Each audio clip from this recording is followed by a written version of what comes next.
боломж байгаа юм бэ ерөөсөө. Цаашдаа энэ үйлдвэрлэлийг хөгжүүлэх ямар боломж юм? Ерөнхийдөө байгаль цаг уурынхаа хувьд бол боломж их мөн.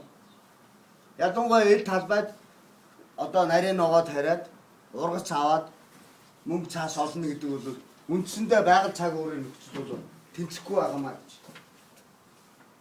Хамгийн гол зүйл энэ дулааны хангамж. Өнөөдөр энэ ногоо ургамал жимс бол хүний нялх хүүхдэд яг адилхан юм байхгүй. Эдгээр бол тогтмол тийм дулаан байранд байх хэрэгтэй. За бусад 5 хүчин зүйлүүд ургамал ургах. Энд юу гэхээр зэрэг гэрэл гэдэг юм байна. Манайд бол гэрэл хангалттай. Жилийн 300 хоног нар гарч байгаа.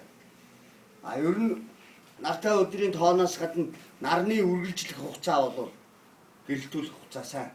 Дараачийн юм нь юу вэ нөхөр хөрсний үржил шим тэжээг. Энд бол манайх үнэхээр баг хүн хүрээгүй газар нутг дээр юм тавьж байгаа. Хөрсний үржил шим бол сайн байж байгаа. За дараагийнх нь одоо агаар баян салхилж байна. Агаараар дутах юм ерөөсөө байхгүй. Агаар нь эрүүл байна харцангуй. Нөгөө халуун дулаан орны нөгөө чиглэг вакуум шиг тийм газар нутг бишээ. Тэр одоо тоос хүртэлтэн дээр бол байгалийн салхи бол хангалттай гэсэн юм зүйл байна. За дөрөвдүгээр юм нь юу гэхээр зэрэг ус чигний асуудал байна. За ус бол нэлээд нутагталтай бодог ус гаргана. За голын хөндөө вараацсан улсууд бол бас ялангуяа манай Сэлэнг одоо төв орчмын бүсийн нутгууд бол усны хангамж боломжтой гэсэн юм. 5 дахь хүчин зүйл бол дулааны хангамж. Ерөөсөө өдөр шөнийн температурын зөрөө ихтэй. Тийш санд бай. Энгээрээ тарч. Чамаа. Өвөл зуны температурын зөрөө 100.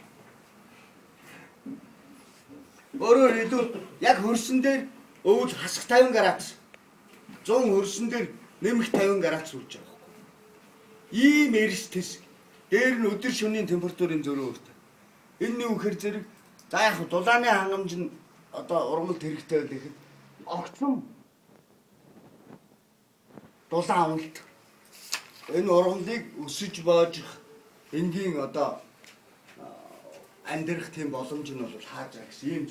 Энэ бол бид нэр ил талбай ногооны юм дээр байж байгаа. Ингээд үцхээр зэрэг энээс яаж гарах гарц байна вэхээр зэрэг ерөөсөө хүлэмжийн аж ахуй. Хамгаалагдсан хөрсний аж ахуй гэж ярьж байгаа. Манай Монголын нөхцөл хүлэмжийн аж ахуй хөгжүүлэхэд бол саяны бэрхшээлүүдээс өөрөөр хэлбэл шөнийн температурын тэр зөрүүг бид нар хамгаалж чадна л гэсэн үг. Ийм зүйл байна. Гаргалгаа нь бол юм байна.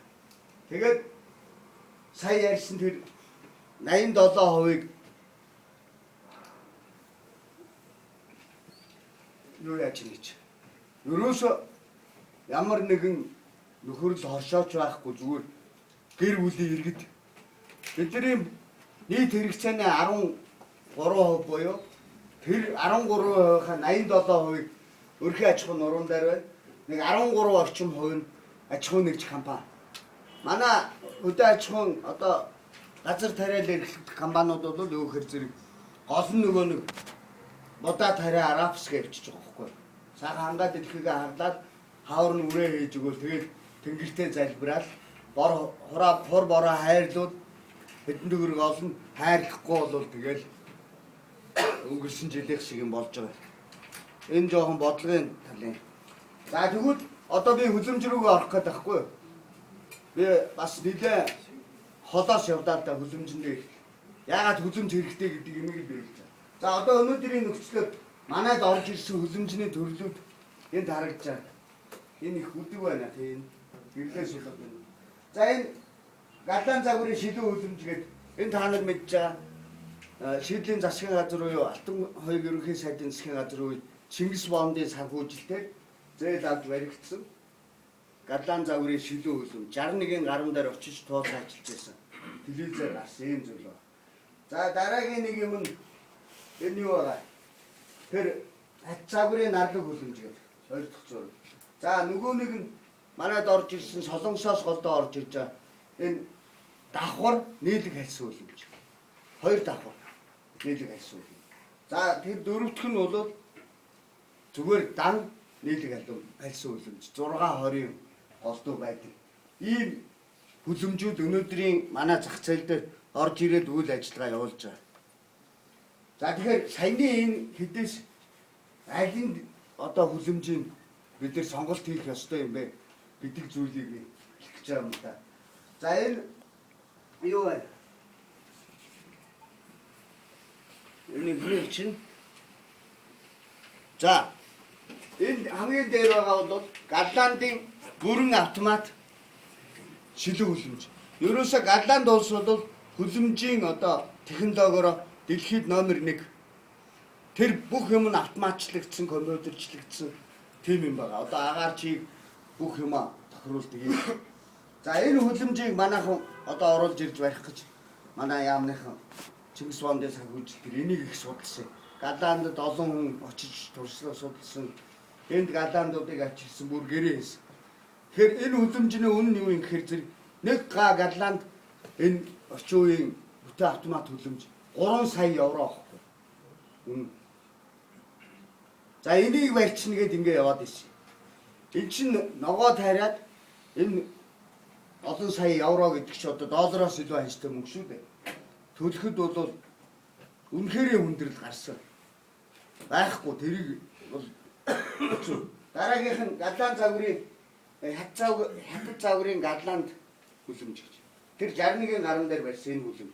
Энэ бас өндөр өртөгтэй шилэн байсан байхгүй юу? За дараа нь тэр Солонгосын давхар хайсан хүлэмж гэж байгаа. Энэ хүлэмж бол яг нэг 25-аас 30 хоногийн илүү хугацаагаар намар нөгөө дан хүлэмжнээс илүү хугацаанд ажиллаж болдог жимс авдаг ийм хүлэмж. За Канадын нэг хүлэмжний загвар байгаа. За ерөнхийдөө ингээд судлаа яваад үзэхээр манайхтай ижил ойролцоо хүйтэн уур амьсгалтай газар нутагт энэ үлэн хүлэмжийн аж ахуйг яаж хөгжүүлд юм бэ гэдэг жишээлбэл Канада руу явж үзлээ л дээ. Канад ч дундуураа юм том нуруу яваад урд талд дулаахан хой талдаа хүйт юм байна л да манайх шиг. Тэгэхээр тэр улс хөрөнчин бол заавал тэр өвөл хүйтэн юм тарьдаггүй юм байна. Урд нөгөө дулаан бүс нутагтаа тариад хэрэгцээг хангачдаг. За Япон бас хой тэр нөгөө хүйтэн арлуудаар нь Хоккайдо тэндээс очиод туршлага судлаа авчих гэхээр бид нар 11 сар гээд амард юм аа. Манай урд талын нөгөө дулаан газрынхан жимсээд ярьдаг юм. Тэгэхээр бидэрт бол гаднаас юм хуулах боломж нь хаагдж байгаа. Тийм учраас бид нар өөрсдөө арга авах хэрэгтэй болж байгаа хгүй. Бид нар чинь нөгөө бэлэн юм хуулж орчуулсаар адил чинь энэ чинь дулаан газар нутагтай том өрнүүд чинь юм болчиход байна шүү дээ. За тэгэхээр энэ хэдээс бид нарт сонголт ирж байгаа маа. Би тэгээд та нарт юу зөвлөх гээд байгаа гэхээр бид нар тийм сайн тал байна. Жилд 300 хоног нар гарч байгаа ийм байгальтай улсууд. Энэ нарныхаа дулааныг авахд энэ өвлийн нарлаг хүлэмж гэж. Solar greenhouse гэж яриад байгаа. Нарны хүлэмж. За энэ бол үнэхээр манай Монгол орны нөхцөл тохиромжтой юм аа. Би өөрөө биеэрээ энэ хүлэмжинд 14-өөс 15 оны өвөл 100 хонлоо хүлэмжин дотор болох юм байна гэдэг. Тэгээ би энийг та нарт бас дэлгэрүүлэх гээд юм ярьж байгаа. За энэ яагаад энэ нардаг хүлэмж гэж. За Монгол оронд жилийн 4 өдөр тэн ажиллаж болно гэсэн нэг зүйл байна. Өртөг багтай байна. Өнөөдөр худалдаа авах чадвар ард түмний маань карма бас тийм сайн биш байна. Тэм учраас 3 сая еврогоор хүлэмж бариад хэдэн үеэрээ өрөнд орно хэрэггүй. Энэ өртөг багтай байна гэж байна. За нарны гэрэл ашиглаж дулаанаа хангах боломжтой гэж. Энэ дээр юу гэхээр зэрэг өглөө нар гарахаар энэ бүтээлэгтэй үлэмж. Хүнжлийн сөхөөл нарныхаа дулааныг оруулаад ороо жаргахт нь буцаад бүтээгээд авч. Тэгэнгүүт тэр доторх нарныхаа дулааныг нэг хэсэгтээ барина гэсэн. Тэгээд нөгөө зардалчин багасч явахгүй. Тэр температур нь жоохон унаад ирэхээр 9 цагаас хойш жоохон уналт ирнэ дээ. Тэгэхээр нь жоохон нэмэлт гаргалгаа хийгээд өдөржингөө юм төлөхгүй л гэсэн. За маш амархан хугацаанд халах одоо эрчим хүч хэмнэх сайн талтай гэсэн ийм зүйл байна. За доторх зай талбай ашиглалт ихтэй. Яг энэ анги шиг тэр талбай дээр бид нөгөө мөнгө олох жимс ногоогоо тарьж байгаа. Замаар нь хүн явж ажиллах. Одоо энэ ширээнүүдийг бүгдийг нийлүүлчихвэл бүгдээрээ завсраар нь орж энэ ширээн дээр хүн сууж чадахгүй л. Яг энэтэй адилхан зам талбай ингээ гаргах юм бол нэг хүн явах хэмжээний юм гаргахад болж байгаа. А манай нөгөө Галландын мундаг шилэн байшин дотор бол яах юм гэхээр зэрэг ихэнх нь нөгөө трактор механизм явдаг цементэн талбай, ногооны талбай нь баг 3-1 нь багхгүй. Баахан компьютер шийт тавьчихсан. Баахан тохируулгууд ийм юм байдаг.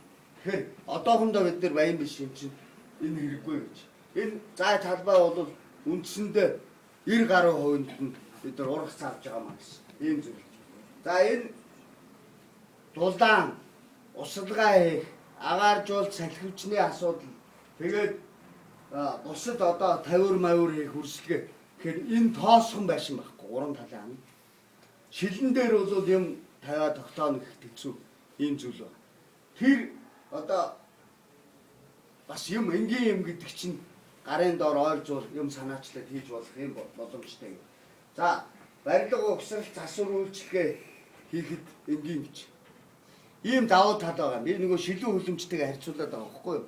Тэгэхээр ихэнх материал нь бол манайд өөрсдөө байж байгаа. Гаднаас орж ирэх юм биш. Тоосго байж байна, бид нар үйлдвэрлэж байна. Цементээ үйлдвэрлэж байна. Дээр нь төмрөө арматур үйлдвэрлэж байна. Тэгээд ил сайр. Энэ зүйлүүдээр хөлөмжний үндсэн каркас барилгачин босноо гэж. За ерөнхийдөө загвар нь энэ харагдаж байна. Нарлуу харсан урагшаа юм налуу. Тэгээ урд тал нь бол гурван талд тоосгаан, урд тал нь хүн дээр хүнжилтээ одоо энэ бүтээлгийг нь харагдаж байна. Ингээд нар гарахаар хүнжлөө сөхөөд ингэн гэсэн. За ерөнхийдөө дотор талын байдал тарьсан байдал нь харагдаж байна да. Өндөө тэр хоолтын тэр хөшгийг яа тийм үү?